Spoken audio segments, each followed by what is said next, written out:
আজ 21শে ডিসেম্বর 2024 পুস্তিকাছা গ্রামে এক স্মরণীয় অধ্যায় শুরু হলো আজকের এই দিনে।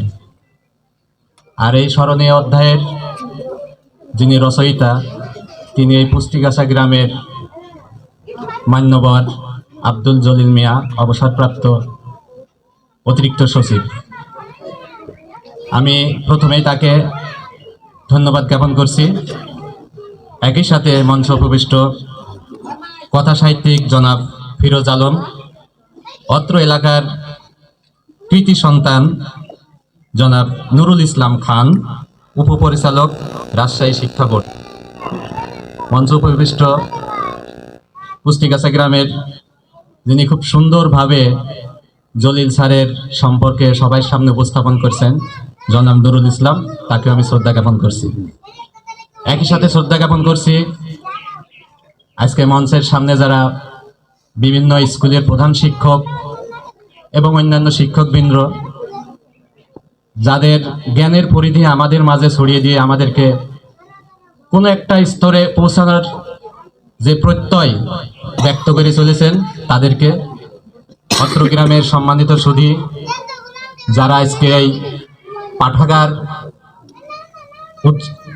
পাঠাগারের আজকে বিভিন্ন কাজে সহযোগিতা করেছেন এবং আজকের এই অনুষ্ঠানে এসে এই অনুষ্ঠানকে আলোকিত করেছেন, সবাইকে আমার পক্ষ থেকে সালাম জ্ঞাপন করছি। আজকে এত জ্ঞানী মানুষের মধ্যে আজ নিজেকে উপস্থাপন করতে পেরে আমি নিজেকে ধন্যবাদ জ্ঞাপন করছি স্যার আপনাকে। আপনি অত্র এলাকার এই গ্রাম অঞ্চলে প্রত্যেকের মাঝে যে জ্ঞানের পরিধি ছড়িয়ে ছিটিয়ে দেওয়ার জন্য উদ্যোগ গ্রহণ করছেন, সেই সম্পর্কে আপনাকে আমি সাধুবাদ জ্ঞাপন করছি।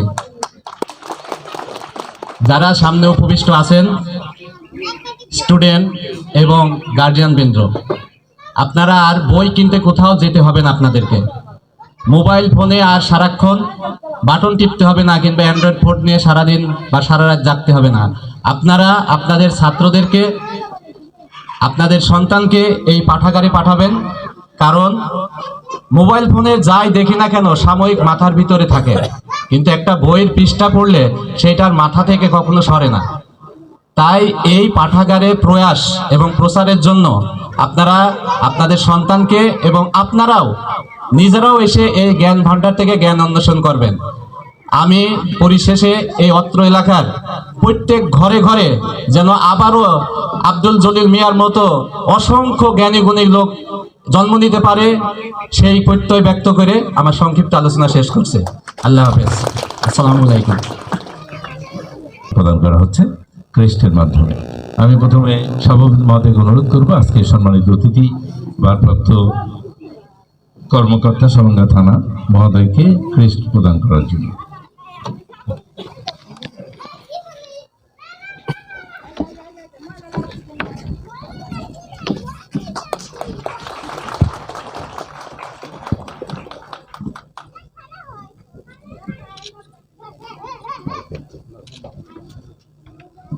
সম্মানিত অতিথি ভারপ্রাপ্ত কর্মকর্তা মহোদয়কে অনুরোধ করব আজকের অনুষ্ঠানের সভাপতি মহোদয়কে একটি ক্রেস্ট প্রদান করার জন্য।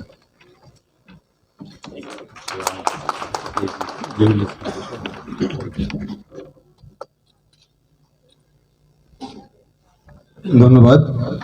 এরপরে মাননীয় সভাপতি মহোদয় সাহেব আমাদের আজকের এই অনুষ্ঠানের যে বিশেষ একটা অংশ আছে, জহিরুল ইসলাম ভাইয়ের ডক্টর ডিগ্রি লাভ উপলক্ষে তাকে যে সংবর্ধনা দেওয়া হচ্ছে, সেই উপলক্ষে সভাপতি সাহেব জহিরুল ভাইকে ক্রেস্ট উপহার দেবেন।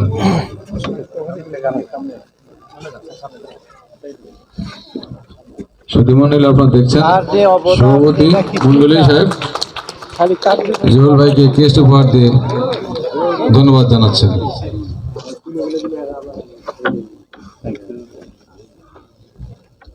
আমাদের মিজান ভাই, ওনার সৃষ্টি একটি মত যেখানে জলিল পাঠাগার সংগ্রহশালার মনোগ্রাম আছে, দুই দিকে আছে। এটি আজকের অনুষ্ঠানের অতিথিবৃন্দকে স্মারক উপহার হিসেবে দেওয়া হচ্ছে। আপনারা যদি কেউ আপনাদের প্রতিষ্ঠানে সংগ্রহ করতে চান, তাহলে মিজান ভাইয়ের সাথে যোগাযোগ করতে পারবেন এবং আপনারা সংগ্রহ করতে পারবেন। আর জি। হ্যাঁ, ফিরোজ আলমকে প্রদান করা হচ্ছে এবং নুরুল ইসলামকে সম্মানিত অতিথি জনাব নুরুল ভাইকে এবং মনিরুল ইসলাম স্যারকে হ্যাঁ সভাপতি মহোদয় অনুরোধ করেছেন